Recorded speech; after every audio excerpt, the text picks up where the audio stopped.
తాజాంశాన్ని చూస్తున్నాం. తిరుపతి జిల్లా శ్రీహరికోటలోని షార్కు బాంబు బెదిరింపులు వచ్చాయి. చెన్నైలోని సిఐఎస్ఎఫ్ కమాండెంట్ కార్యాలయానికి అర్ధరాత్రి బెదిరింపు కాల్ చేశారు. మరింత సమాచారం మా ప్రతినిధి నారాయణప్ప నుండి తెలుసుకుందాం. నారాయణప్ప, షార్కు బాంబు బెదిరింపు రావడంపై మరింత సమాచారం చెప్పండి. పవిత్ర, శ్రీహరికోటలోని భారత అంతరిక్ష ప్రయోగ కేంద్రం షార్కు నిన్న అర్ధరాత్రి బాంబు బెదిరింపులు వచ్చాయి.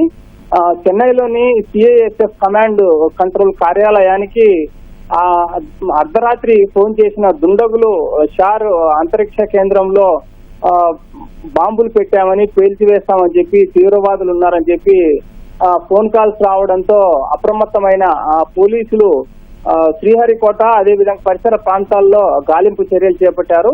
సిఐఎస్ఎఫ్ బలగాలతో పాటు రాష్ట్ర పోలీస్ బలగాలు, అదేవిధంగా కోస్ట్ గార్డ్స్ కూడా ఈ అంతరిక్ష ప్రయోగ కేంద్రం శ్రీహరికోట పరిసర ప్రాంతాల్లో గాలింపు చర్యలు చేస్తున్నారు. అర్ధరాత్రి నుంచి ఇప్పటికీ గాలింపు చర్యలు కొనసాగుతున్నాయి. ఇప్పటి వరకు ఎలాంటి బాంబుకు సంబంధించి కానీ, పేలుడు పదార్థాలకు సంబంధించి కానీ, అదేవిధంగా తీవ్రవాదుల జాడ కానీ ఏ విధమైన ఇది కనపడలేదని చెప్పి పోలీసులు ప్రకటించారు.